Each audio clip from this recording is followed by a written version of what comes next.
দেবারচানা কিচেনে প্রতিদিনের মতো তোমাদের আজকেও ওয়েলকাম জানাচ্ছি। কালকে শ্যামা পুজোয় নিশ্চয়ই অনেকে রাত জেগেছো, ভালো আছো, সুস্থ আছো।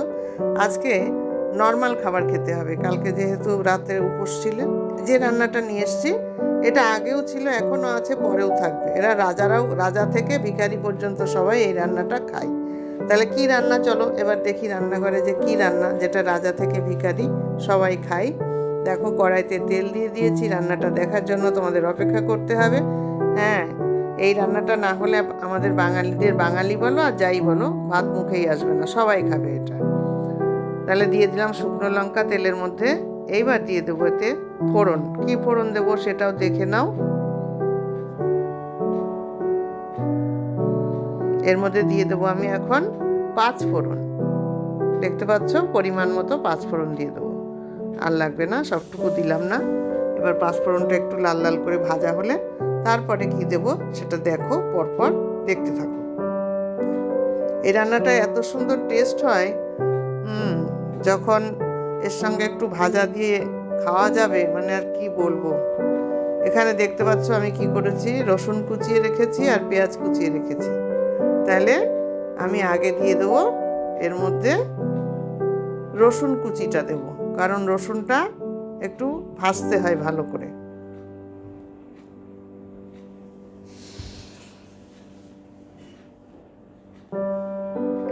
রসুনটা দিয়ে দিলাম। এবার পেঁয়াজটা দিয়ে দিলাম, দিয়ে সুন্দর করে এখন নাড়াচাড়া করব।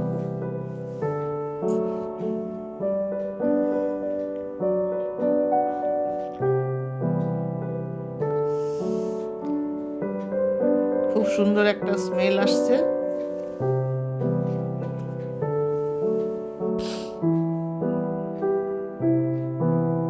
খুব একটা বেশি ভাজবো না, এটা বেশি ভাজলে হয় কি, এর যে আসল টেস্টটা ওটা নষ্ট হয়ে যায়। ওই জন্য এতে বেশি ভাজতে লাগে না।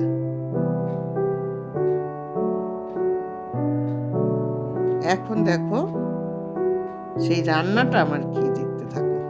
যে রান্নাটা ভিখারি থেকে রাজা সবার লাগে। তোমরা এই রান্নাটা কিভাবে করো সেটা জানিও।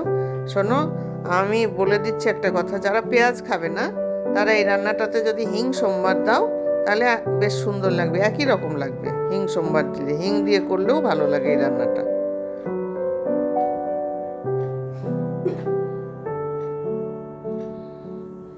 এইবার দেখো আমি প্রেসার কুকারে মুসুরির ডাল সিদ্ধ করে রেখেছিলাম। এতে লবণ, হলুদ, লঙ্কা, কাঁচা লঙ্কা টঙ্কা সব দিয়ে আমি কুটে দিয়েছি। এইবার ডালটা আমি এখন সোমবার দিয়ে দিলাম। কি বন্ধুরা, কি বললাম না, এটা সবার লাগবে। আগে ছিল, এখনো আছে, পরেও থাকবে, যুগ যুগ ধরে, কখনো পুরানো হবে না, এ চলতেই থাকবে। ডাল আমাদের পাতে লাগবেই লাগবে, ডাল ছাড়া খাওয়া হবে না। ঘরে যদি কিছু না থাকে, একটু ডাল, ভাত, আলু সিদ্ধ হলেই আমাদের হয়ে যাবে, তাই না? সবার কি ভালো মন্দ খাওয়ার ক্ষমতা থাকে, আর সব দিন কি ভালো মন্দ রান্না করে দেখানো যায়? তা ডাল যদি ডালের মতো হয় তাহলে নিশ্চয়ই খেতে সুন্দর হবে। তাই এই ডালটা এইভাবে রান্না করলে খুব সুন্দর হয় খেতে।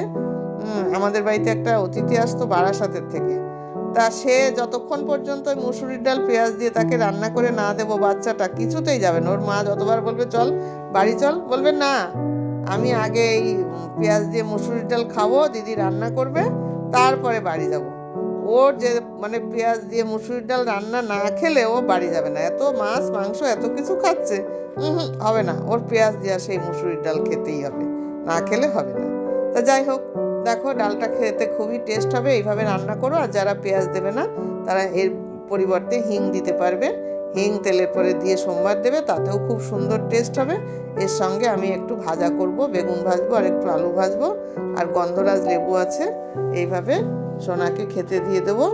তাহলে তোমরাও বন্ধুরা এইভাবে রান্না করো। আর কে কীভাবে রান্না করো? এই ডাল অনেক রকম করে রান্না করা যায়, ডাল ঘুরিয়ে ফিরিয়ে এক ডাল দিয়ে কত কিছু করা যায়, তাই না? ঘরে যদি ডাল থাকে অনেক রকম রান্না করা যায়। ডাল করা যায়, ধোকার ডালনা করা যায়, ডালের বড়ার তরকারি করা যায়, ডালের বড়া ভাজা করা যায়, কত কিছু ডাল দিয়েই হয়ে যায়, বাজারে না গেলেও হবে। হ্যাঁ, তো যাই হোক, এখন আমি ডালটা হয়ে গেছে, ফুটে উঠেছে, ঢেলে দেবো। ঢেলে দিলাম। রান্নাটা কেমন লাগলো, ভালো লাগলে লাইক শেয়ার কমেন্টস করো, আর আমার সঙ্গে থেকো। এখনও যারা সাবস্ক্রাইব করোনি তারা সাবস্ক্রাইব প্লিজ প্লিজ করো। আর এখানেই রাখছি, টাটা।